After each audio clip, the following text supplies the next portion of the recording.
महाराज जी ये चीज महसूस करते थे, हम सब भी महसूस करते हैं कि जब तक हमारा परिवार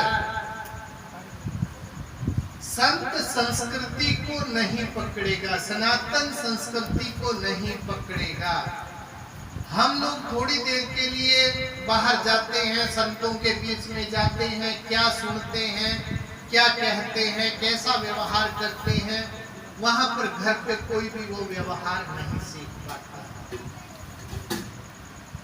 अक्सर देखने में आता है कि अच्छे अच्छे सत्संगी हैं हमारे, जो बाहर खूब अच्छा विवेचन करते हैं, ज्ञान करते हैं, परंतु कभी अगर उनके घर पर चले जाओ तो वहां पर बच्चों को नमस्कार का तरीका भी ज्ञात नहीं।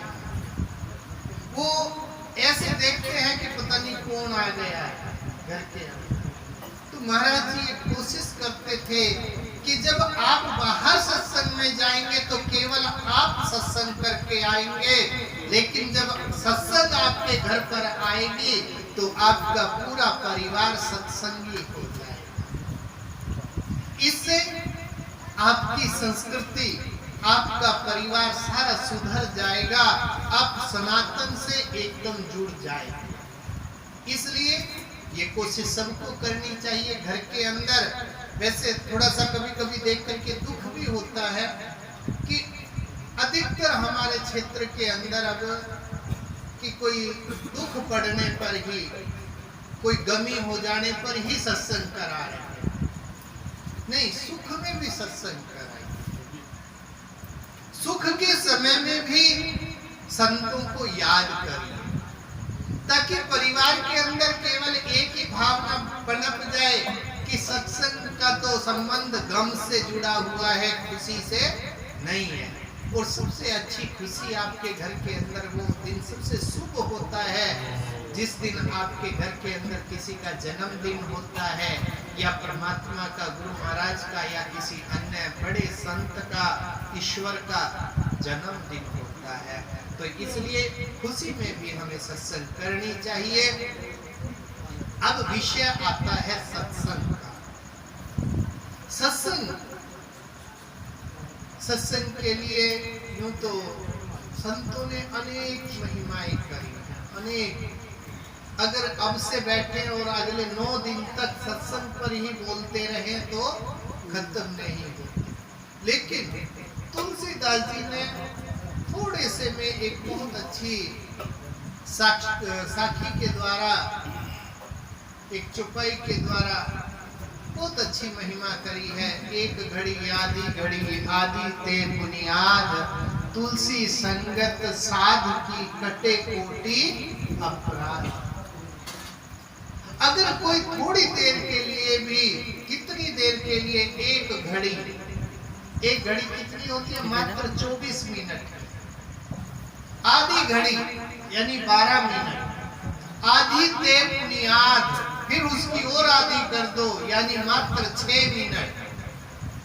इतनी देर के लिए भी अगर कोई साधु की संगत करता है, किसी संत की संगत करता है, तो इतने से ही उसके करोड़ों अपराध क्षमा हो जाते हैं, कट जाते हैं, दूर हो जाते हैं। इसलिए हमें सत्संग की शरण में आने के लिए संत उपदेश करते हैं।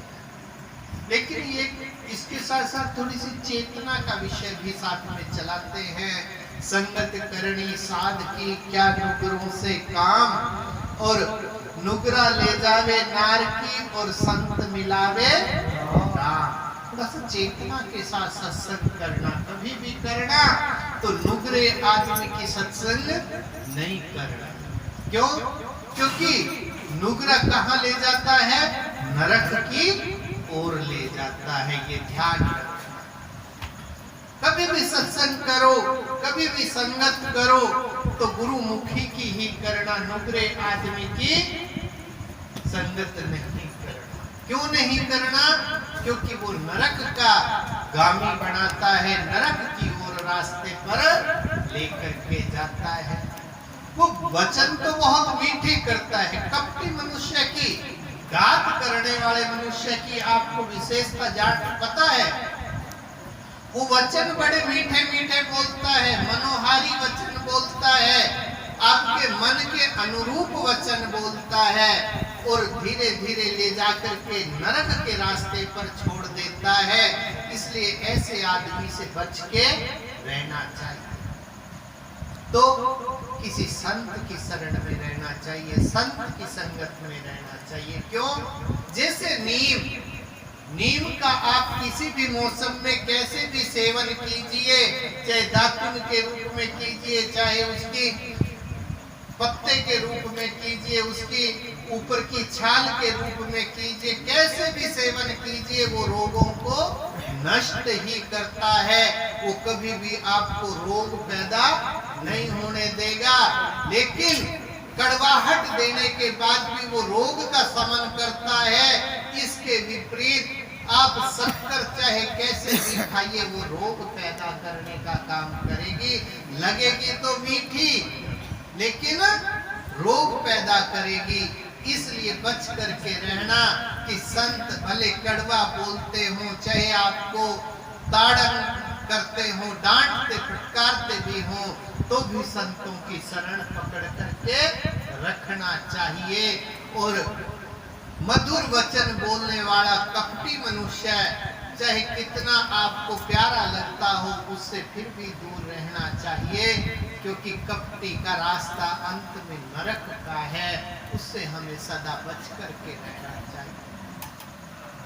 आज के टाइम में बड़ा प्यार से लोग बिगाड़ा करते हैं। अरे तेरे बापू की कौन बात करे यार, दर्द बापू समझे कौन?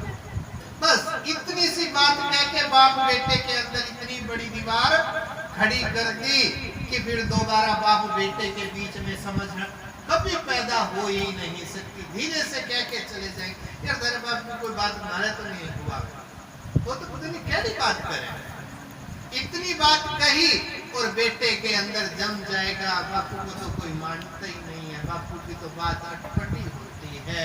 धीरे धीरे उन दोनों बाप बेटे के बीच में दीवार होती चली जाएगी। लेकिन संत क्या कहेगा?